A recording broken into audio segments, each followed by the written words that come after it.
I'm Alex with the Cabinets Creek blog, and we're here on the third of these Let's Play videos, playing as the Seleucid Empire in Imperator Rome. So, we left off last time. We were preparing to invade the Phrygian kingdom, the Antigonus kingdom here in Phrygia, and all of our troops have been assembled. We're just waiting on a couple of our fortresses to be built, and then we'll be ready to commence this war. Also, we need to sort of finish making an alliance with the Egyptians in order to really be ready to take on the Phrygian menace. So, where are we with Egypt? Let's see. So, they have a plus 47 opinion of us, which is not nearly high enough to make an alliance offer. I'm going to end up sending them a gift, I think, here in a bit to try and solidify an alliance with them, so we can get this war with the Phrygian kingdom off the ground. Right now, I've got about 50-odd thousand troops, sort of on the border of the province of Osirina, and here we have an event. So, the Olympic Games, I can choose to send two folks. I think I'll probably send Achaeus and hope for a better general for the 5th Stratos here. Of course, there aren't any, so send that. From Miletus is who they're at war with. Let's see. They're at war with Macedon. Alright, sure, yeah, I'll accept that offer for military access. The Phrygians are sort of a bit larger than we. Also, they have a lot of subject states, which is sort of dangerous in a military context. But I'm hopeful that if we play it well, we could perhaps defeat them. Who are they at war with? Thebes and Boeotia. So, perhaps some of their forces will be tied down. They won't all be coming directly for us. Let's go ahead and send the Egyptians a gift. See if they would be willing to have an alliance with us here, and that's six diplomatic points. We'll be able to make an alliance with them.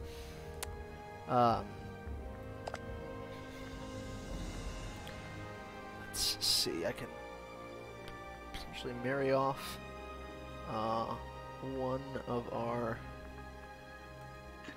children here. Diadochi, Seleucid, who I guess is the... No, don't make friends. Oh, that was a mistake. Alright, let's try this again. Clearly I'm inept at playing this game. Alright, so we're trying to find a marriage here. Not a lot of marriable characters. Who's wealthy? Okay, we don't want to make friends with her. Could make friends by marrying the Epiproxenus, and he has currently has a good bit of wealth. Also, his stats aren't horrible, but Trophius is better. What is he? Or he is rather Epandros is better. He is Trophius. Just finish up the children. Alright. Yeah, I think probably the Epiproxenus will. Yeah, let's see, devout, polymath, tolerant, brave, benefactor. Man, this guy seems like a pretty good deal. Yeah, let's marry her to him. Alright. Boeotia, yeah, sure. They're at war with Phrygia. We'll accept that. Military access offer. Alright, so let's see here. speed up to 3 while we're waiting. See if I can't convert some more pops to Macedonian or Seleucid.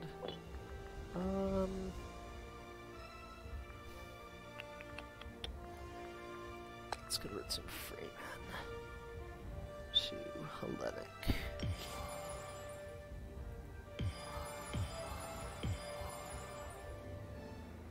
So now we are in the year 300, so again sort of behind the timeline historically, but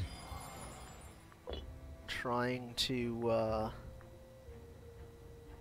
sort of make up for lost time by maybe one great war with the Phrygian kingdom that will net us a lot of land and send my aggressive expansion through the roof with any luck. Let's see what happens here. This guy's a 5, so he's a bit better than our poor schmuck over here, I think. Yeah. So we'll put him in charge of 10,000. Alright. Let's make sure we have all the units sorted out correctly. I'm going to transfer some archers between these various units here. Alright, they cancel military access, no great loss. Let's go ahead and grab these units. Send them down here. And likewise, we'll create them here. Send one of each up.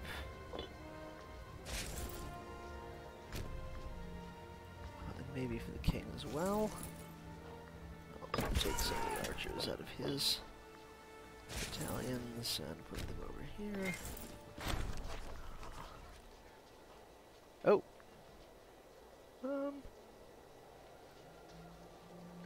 No interest in that. Let's cross the world. I don't really have the money for that, do I? Well, I guess I kind of do. Garrett gains 20. Oh, okay, cool.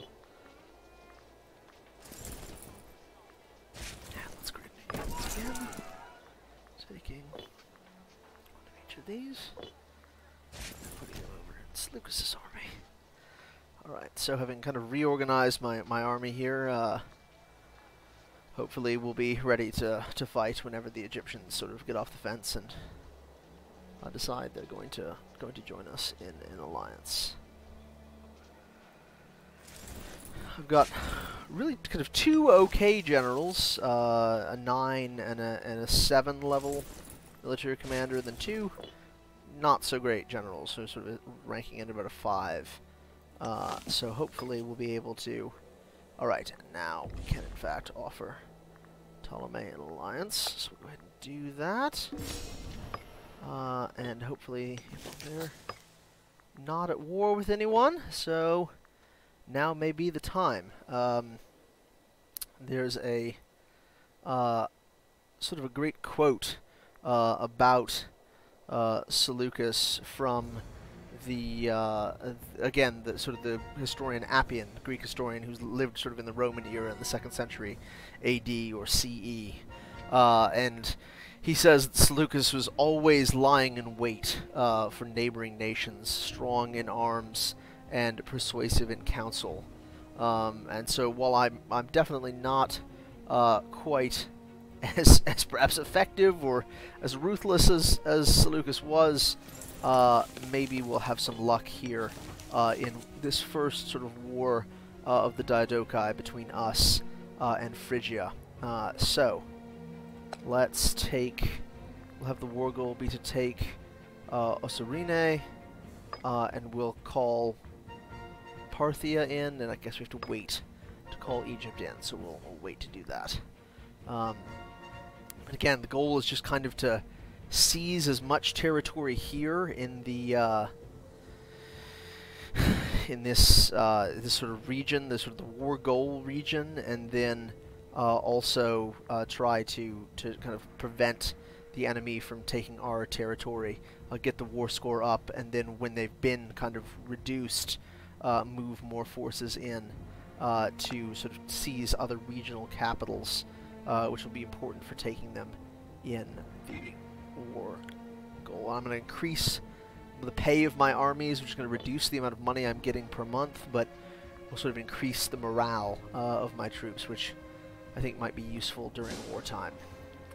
So, just waiting now for the timer to tick down before we can send a diplomat back to the Egyptians, and we will then go to war with Phrygia.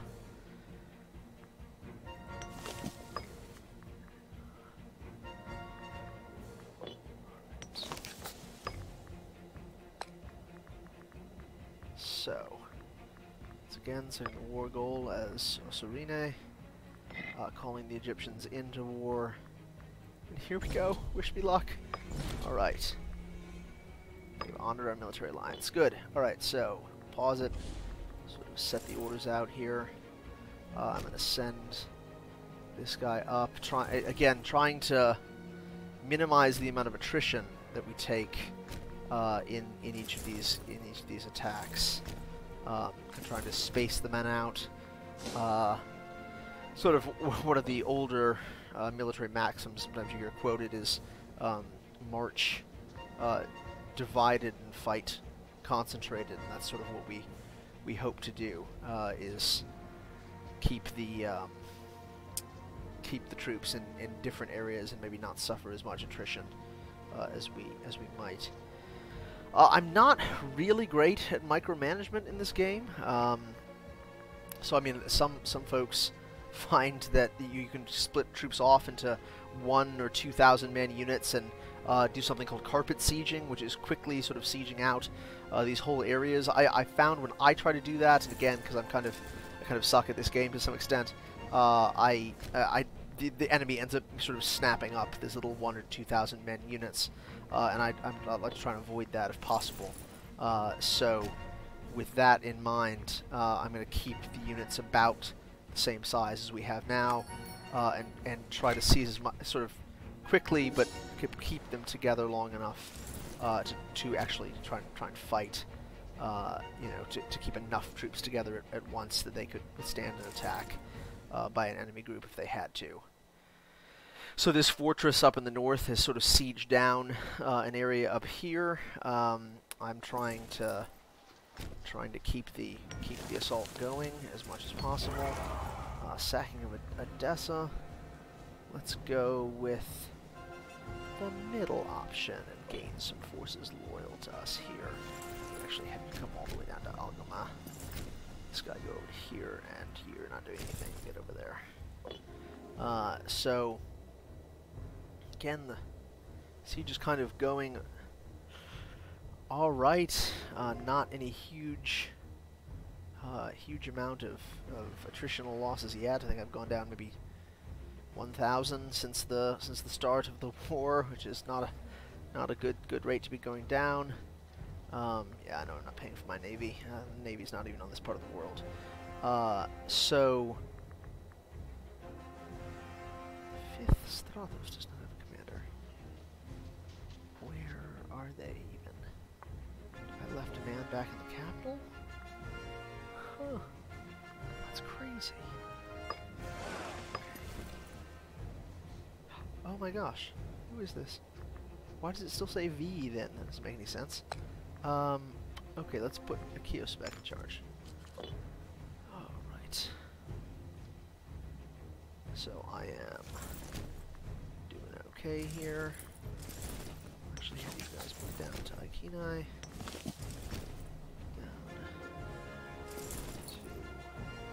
Balatha. After these guys move through, we'll send them into Sala there. Okay, so the counterattack is kind of beginning. Again, I'm hoping my fortresses up here will give me the ability to play for time, and maybe see some territory. Maybe there will be more than 2,000 Egyptians, hopefully, involved in this war. Another 8,000 coming up, so that's good.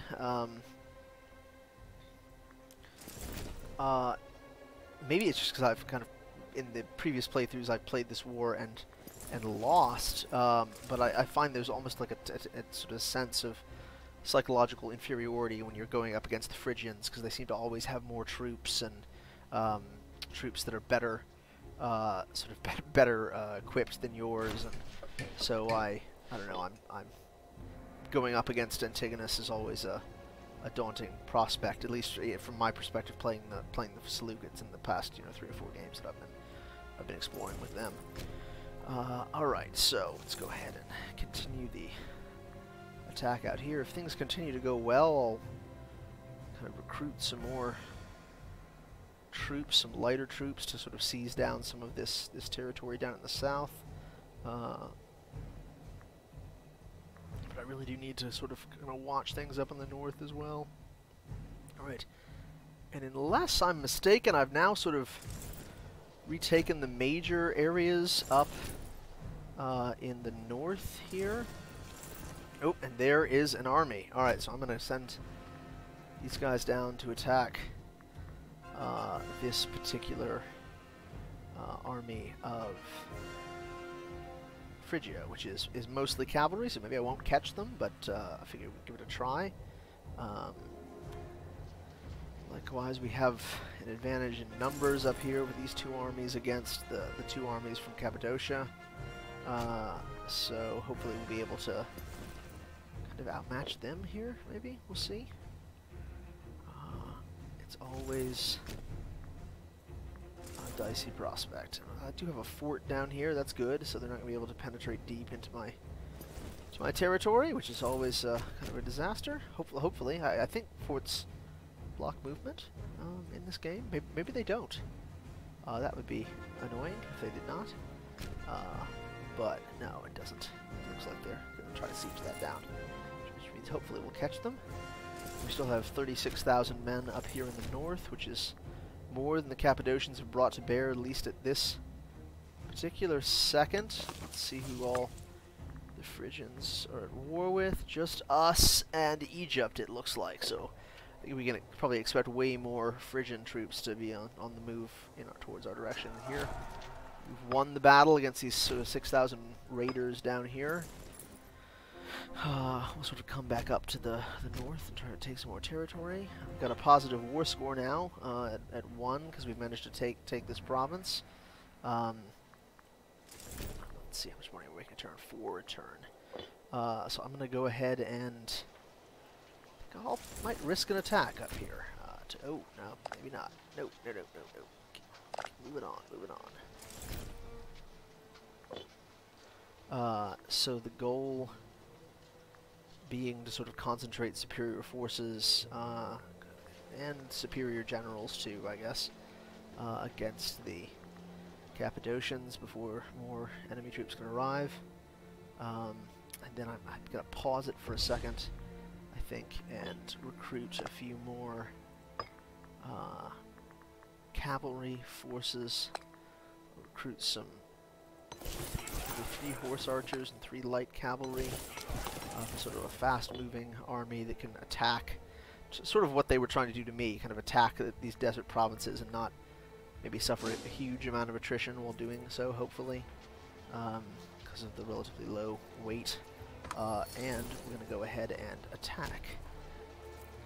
Alright, so a peace offer from Phrygia.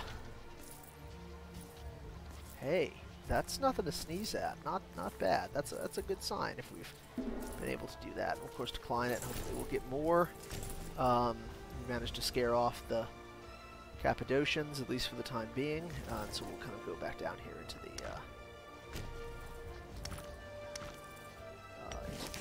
south. Hopefully we can kind of prevent them from taking territory. But yeah, this is sort of how I try to play this initial war, relying on the forts to defend in the north here, and then trying to concentrate forces in kind of the center provinces. Because I'm not a great micromanager, you can see the manpower's dropped down about 10,000 since the start of the war, so it gives you a sense of how pathetic I am at this game. And there's somebody moving, it looks like. I don't think they're actually one of our enemies, though, because they're not sort of highlighted red. Alright, so they're taking down that province, or they're retaking the province that that fortress had sieged initially. So we'll shift 10,000 men back down to keep sieging down provinces here. If our recruitment here is finished, we will concentrate these guys at Dura Europus.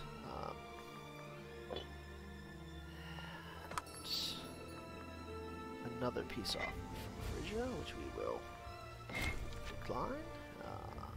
Phrygia and Philistia. Isn't way too far out there. Yeah, so again, things are going fairly well. Just gonna sort of take a pause here. We're at a war goal, or a war score of 4. We have still, not making much money now per turn, about 0.29 a turn.